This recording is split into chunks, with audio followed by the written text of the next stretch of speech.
Let's start with the obvious specifications. We're having here AOC AGON Pro AG276QKD2, which is a 27-inch 1440p QD-OLED panel, which can push up to 500 Hz. Now, this refresh rate is insane when you take into consideration that you're usually gaming on 240 or 160 or anything similar to that when we're talking about 1440p. This one goes up to 500. And of course, there is a thing where you might not even reach 500 or 4040p because, well, let's be honest, you really need to have something really strong, you really need to lower down the resolution, and you need to lower down the details. So taking all that into consideration, you can actually push your game potentially to the maximum that this monitor can handle. But that's not all, of course. These are just some main specs, main features, but we have loads of other stuff. Now, when we take into consideration the monitor as it is, you have the regular design, including the stand, including the thin bevels, the back stand, which can hold a headset, which has the possibility to reroute your cables nicely and giving you loads of connectivity. So what you can expect from this monitor is full connectivity in terms of HDMI and DisplayPort. We're gonna go through all of those, but all of them can push 500 Hz if you have the proper GPU, because that's also important in this scenario. Inside the box, you do get the DisplayPort and you do get the HDMI that can handle that. But you get another thing, and that is a brick of the power supply. So it's not integrated inside the monitor, it's separated on the side. So that kind of brings us to the point where you have something dangling around or anywhere around your table. For some of you, it might not be an issue, but do let me know, do you even care about the power supply, or is it just another thing that you need to hide for your perfect setup? I really want to know. Moving forward, this monitor actually has the possibility to be able to be pushed up or down, tilt, swivel, and you can rotate it on both sides, which is kind of cool. But let's be honest, if you're going with a monitor that is 500 Hz and you're definitely going to use it as your main monitor, you're definitely not going to rotate it because you're going to use it for gaming. And taking it as a side monitor, okay, it is a cool thing to have a possibility to pivot it, tilt it, or rotate it, without a doubt. But in general, if you're going with something like this, you're not going to rotate it, you're going to use it as your main monitor for your gaming sessions. Now, 500 Hz. As I said at the beginning of this video, if you don't have some high-spec PC, or you're not going to lower down your resolution or lower down your details, there is no chance there you're going to be pushing 500 Hz or 500 FPS on this or any other monitor. Now, taking into consideration, this does bring us to some clarity, because when you compare to 60 to 144 Hz or 120, you do notice the difference. But when you're going a bit higher and higher and higher with the refresh rate, you're seeing slight difference, and this might be something that you might consider as well, because for some of you guys, 360 is just okay. But then we're talking about 500 Hz on a QD-OLED. Which brings us to the point, since we're having this panel and I already reviewed loads of AOC and Philips monitors that are with this panel, you can expect vivid colors because you have the possibility inside the OSD menu to switch from native sRGB or DCI-P3. So there are options which can recalibrate everything that you have stock. Now, this monitor right here, I don't know if it was used prior to this review, but it was set to sRGB, and everything recorded on this monitor is basically from that settings. So take that also into consideration. Now, regarding the refresh rate, I really want to know, would you ever consider going with 500 Hz, or what is your current status of your monitor, and are you planning to upgrade? Just let me know in the comments. I would really like to see that discussion, because we're having loads of discussions in general talking about the refresh rate. So yeah, I really want to know about that. Now, moving forward, and I really want to deep dive into this monitor because, well, it first looks amazing. In general, the thin panel looks really cool when you look at it on the side, but then you have this huge part at the back, which also has the RGB light effects. Now that RGB light effects really doesn't do literally anything because it's at the back. It doesn't shine your wall, so you don't get any immersion to copy the game or anything similar to that. Maybe in the full darkness you could actually see something, but just like I said in the past reviews, it's nothing immersive to give you that additional experience to cover the wall and to give you some expansion of the game or movie or whatever you're doing with it. So we're having HDMI 2.1 and DisplayPort 2.1,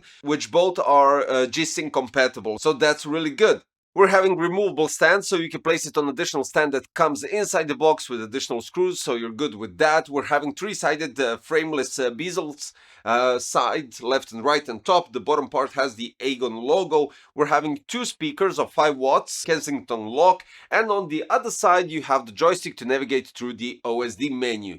The VESA wall mount, which I totally forgot to mention when I was talking about it, is 100 x 100. For the connectivity, we're having two HDMI 2.1, one DisplayPort 2.1, USB 3.2 generation 1, 5 gigabit per second, two USB-A downstream, audio out, and one USB-B, which is upstream. We're having flat screen with 2H hardness, and it's a gloss panel but with anti-reflection. Pixel per inch is 110.84 and the aspect ratio is standard 16:9. We're having 1.5 million to 1 static contrast ratio and 0.03 milliseconds response time gray to gray. Dynamic contrast ratio is 80 million to 1 and viewing angles horizontal and vertical are 178 degrees. We're having 1.07 billion colors and brightness in nits peaks at 1000 CRD per square meter. So this is quite cool.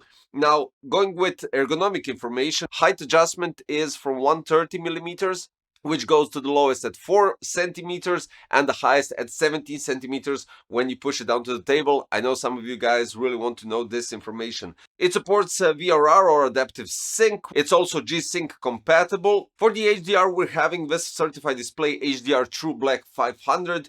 The sRGB color space is 147.6, the DCI-P3 is 99.1, and Adobe RGB is 98. It also supports flicker-free TUV low blue light, and it has picture-in-picture and picture-by-picture, which is outstanding because everything here can be adjusted inside the OSD menu. Now, since I mentioned OSD menu, let's quickly jump into that and quickly go through that, starting with game settings, where you have the game mode, so you can go with FPS, RTS, Racing, Gamer 1 and Gamer 2.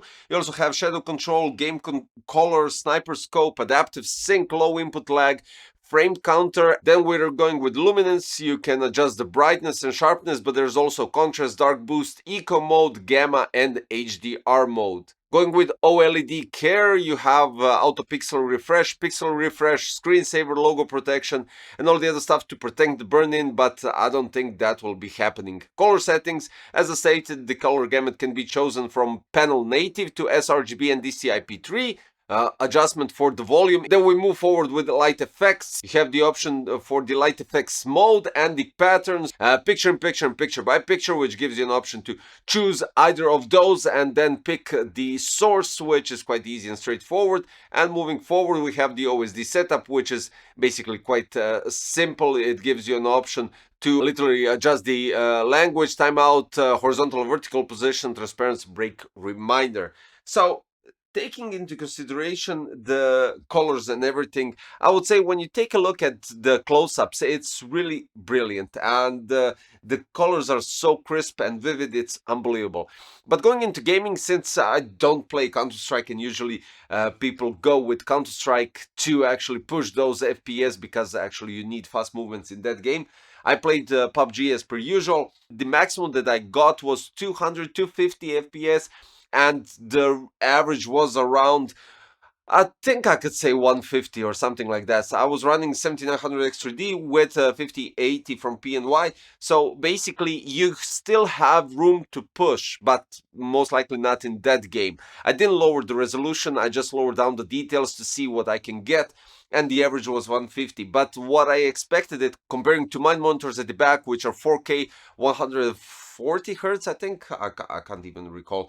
But regardless of that, you can see the fluidity. It's much better and really nice when you go through the game that actually doesn't have any issues. But what I can say, this monitor is missing MBR. So motion blur reduction would be much better to have with this monitor. So when you take into consideration the price, which I strangely find in Europe it costs around 600, 700, maybe potentially 800. Here in Croatia it's above 1000 euros. Moving forward, for this price you get a 500 hertz refresh rate monitor, which is 1440p. You get a QD-OLED screen with a glossy panel, which is anti-reflective at some point, but still, as you might see from some close-ups, so the soft boxes were really cranked up, but then you see a reflection at some point going through this side right here.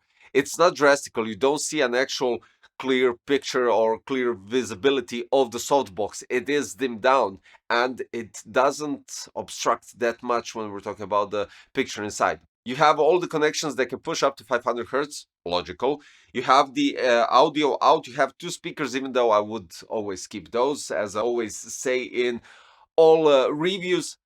And then you have the USB connectivity as well, which is 5 gigabit per second, 27 inch, quite all right for this resolution. And then you have this type of stand at the back, which has this hook where you could carry it around.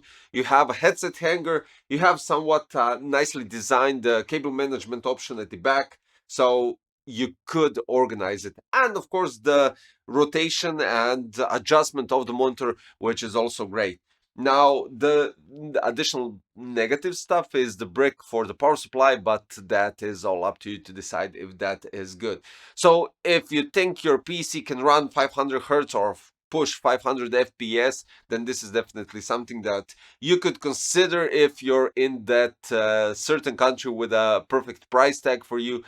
But in general, this monitor really can give you into competitive gaming, esports, or anything similar to that, which would bring you to the point where you're getting that clear movement, fast reaction, and quite nice picture in general. So guys, this was the AOC AGON Pro AG276QKD2.